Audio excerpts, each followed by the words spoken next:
Today we're going to look at 3 time-only watches from Rolex, Cartier, and Grand Seiko. I think it makes sense to compare these 3 watches because in addition to being time-only, they also come on bracelets, they're mechanical, and they're in the same ballpark when it comes to price. For your consideration today is the Rolex Oyster Perpetual, or OP, reference 116000 in white. The Cartier Santos WSSA0029, or the medium Santos in steel.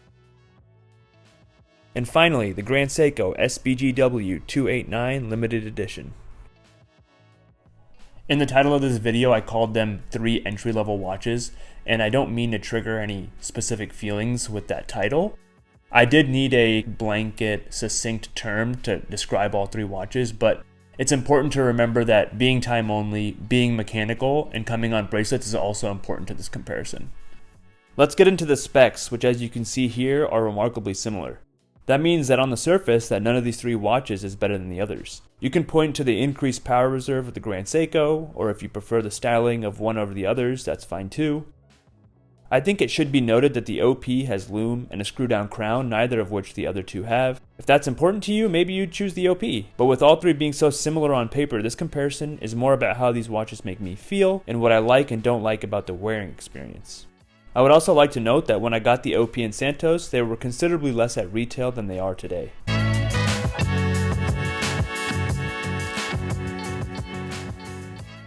First up, we have the Rolex Oyster Perpetual. This is the old reference of the OP, with the new one being the 126000. This dial color is also no longer available in the Rolex catalog as of 2020.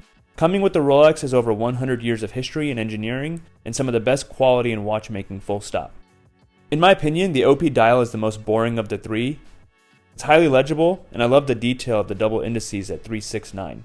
It gives the dial just enough character to carry it through an otherwise visually mundane experience. The case is Rolex's signature Oyster case, with brushed surfaces throughout except for the bezel and the edges of the case, which are polished. Next, we have the Cartier Santos.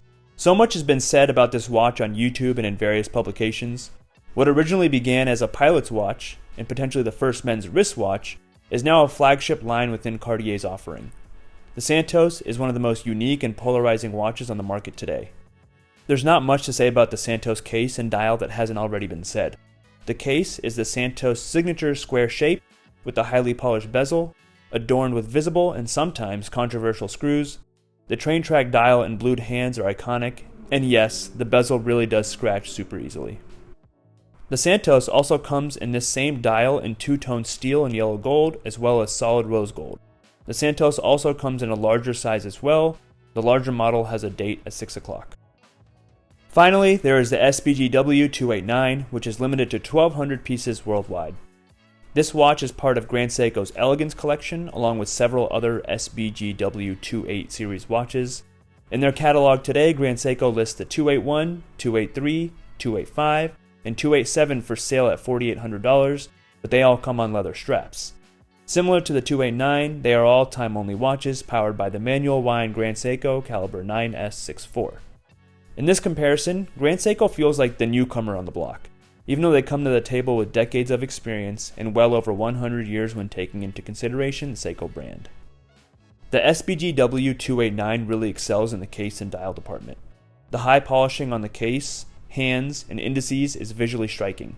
The sharp angles on the 44GS case make it so that everything reflects off of it. The case shape takes a page out of Grand Seiko's history, and is unique to the point that I think the case alone should give someone reason to add one to the collection. The dial is a soft pink color, aiming to capture the spring cherry blossom season in Japan when they are all still covered with snow. It's a really special and unique dial. I will say, I wish there was some text below the hands on the dial in the space between the hands and the 6 o'clock indice.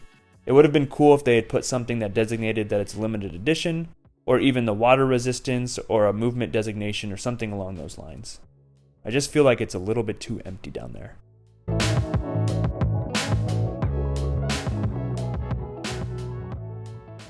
Regarding the SBGW289, despite the case being reportedly slimmer than the OP, the watch feels like it sits taller on the wrist due to the lug sticking almost directly out from the case.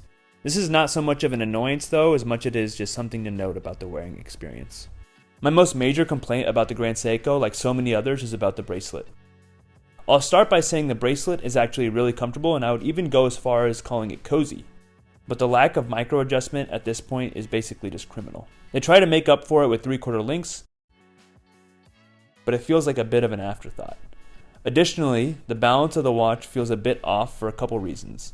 First, the bracelet barely tapers, and second, the weight of the bracelet and the clasp don't balance the watch head very well, leaving it to feel a bit top heavy. The Santos is easily the slimmest of the 3 watches and therefore really feels great on the wrist. It's a very flush wearing experience, almost like it's just meant to be there. The bracelet innovations are well covered on the Santos. The quick change system is great, but I'm not sure this system can be called truly innovative until any normal third-party strap can be used on the Santos. In my opinion, the Santos looks the best on the bracelet anyways, so that's how I wear mine. I will note the EasyLink system is excellent, and I've used it on multiple occasions in my ownership of this watch.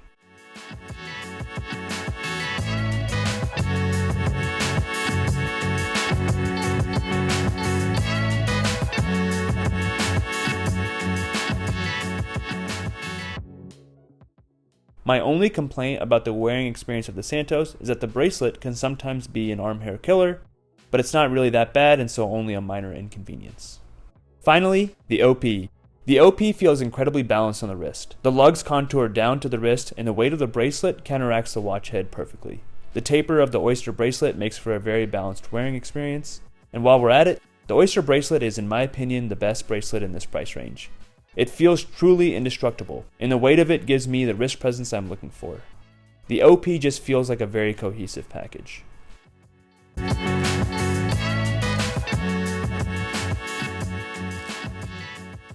I could see someone choosing any of these 3 watches ahead of the other 2 within the context of a certain collection.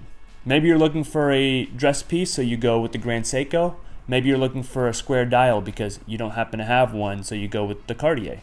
I personally wanted to rank these 3 watches as they stand on their own.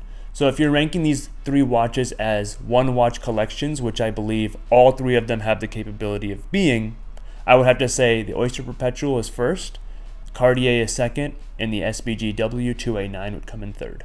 I would take the OP first because the case and bracelet are so rugged. The added versatility just gives it a slight nudge for me over the Santos. The OP just feels like it's ready for anything. The Santos is not far behind though. I am a sucker for its design, and I really am a big fan of its kind of vintage or neo-vintage aesthetic. And like I mentioned earlier, the Grand Seiko still just kind of feels like it's the newcomer to the bunch.